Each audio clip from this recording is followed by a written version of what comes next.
পশ্চিমবঙ্গে যা ঘটল তা এক কথায় অভূতপূর্ব। একদিকে রাজ্যের মুখ্যমন্ত্রী আর অন্যদিকে দেশের প্রধান তদন্তকারী সংস্থা এনফোর্সমেন্ট ডিরেক্টরেট বা ইডি। ঘটনা একটাই, কিন্তু তার দুটো সম্পূর্ণ আলাদা গল্প বলা হচ্ছে। কোনটা সত্যি? চলুন এই রাজনৈতিক রহস্যের গভীরে একটু ঢোকা যাক।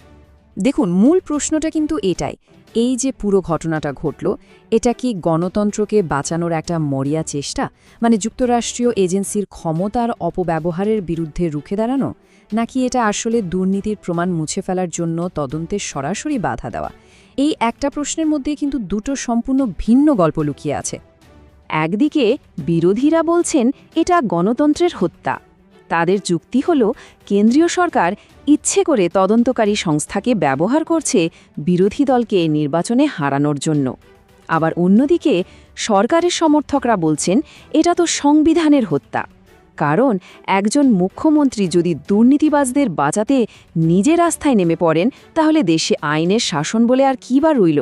চলুন তাহলে প্রথম গল্পটা শোনা যাক, মানে যে আখ্যানটা মমতা ব্যানার্জি এবং তার দল আমাদের সামনে তুলে ধরছে। তারা কিন্তু বারবার এই ঘটনাকে আমেরিকার একটা বিখ্যাত ঐতিহাসিক কেলেঙ্কারির সঙ্গে তুলনা করছেন।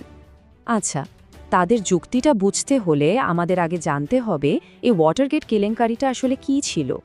১৯৭২ সালে আমেরিকার তৎকালীন প্রেসিডেন্ট রিচার্ড নিক্সন নির্বাচনে জেতার জন্য বিরোধী দলের অফিসে গুপ্তচর পাঠিয়েছিলেন।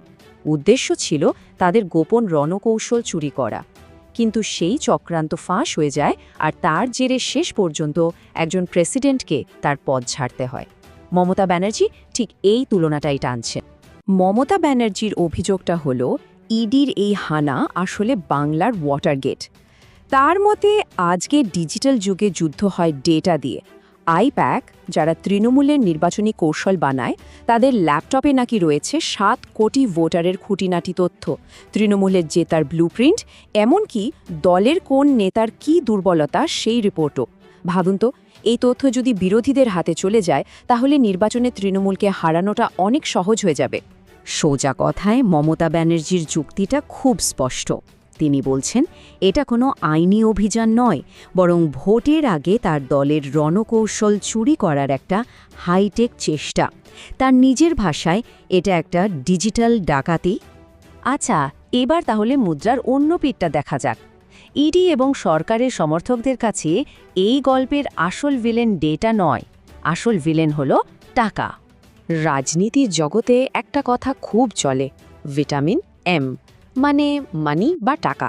ভারতে একটা নির্বাচন লড়তে যে কী পরিমাণ টাকা লাগে তা তো আমরা সবাই জানি। আর ইডির আইনি যুক্তিটা ঠিক এখানেই শুরু হচ্ছে। ইডির অভিযোগটা হলো এই টাকার লেনদেনটা বেশ জটিল। প্রথমত, বিভিন্ন পুরনো কেলেঙ্কার থেকে প্রচুর কালো টাকা তৈরি হচ্ছে।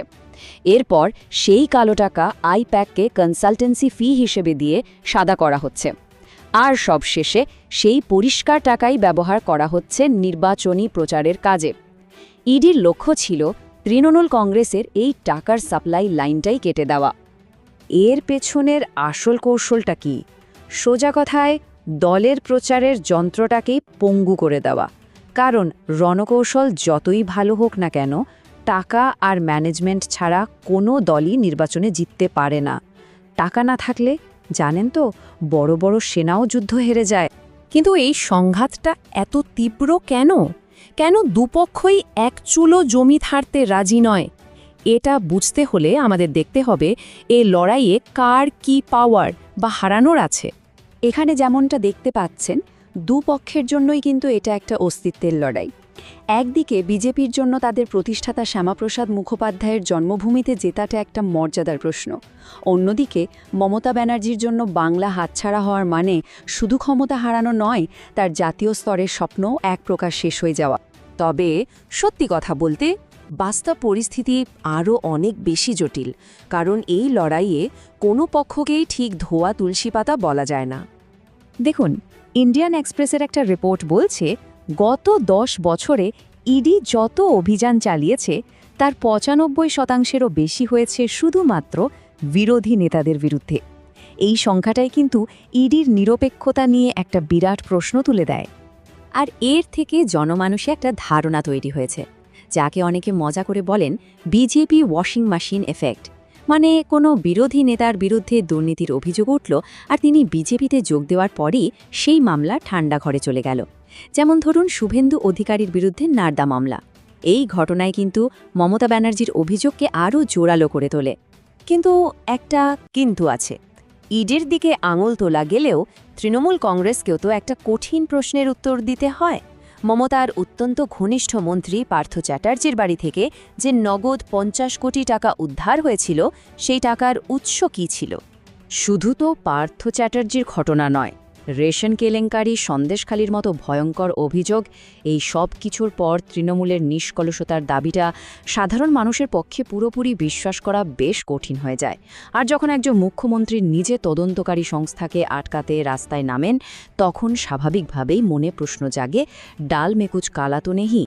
তো এই সব কিছুর পর আমরা আবার সেই গোড়ার প্রশ্নটাতে ফিরে আসি। আর এই প্রশ্নটা কিন্তু রাজনীতিবিদদের জন্য নয়, এটা সাধারণ মানুষের সোচনের জন্য। তাহলে আসল কথাটা কি? এটা কি অপরাধ ঢাকার মরিয়া চেষ্টা, নাকি ক্ষমতার আস্ফালন? এই রাজনৈতিক নাটকে কে আসল দোষী আর কে শিকার, সেই সিদ্ধান্ত নেওয়ার ভার কিন্তু দর্শকদের ওপর। কারণ এই খেলায় যে দলই জিতুক বা হারুক, আসল ক্ষতিটা হচ্ছে গণতন্ত্রের, সাধারণ মানুষের বিশ্বাসের। যখন একটা তদন্তকারী সংস্থা আর একটা নির্বাচিত সরকারের মধ্যে বিশ্বাসটাই ভেঙে যায়, তখন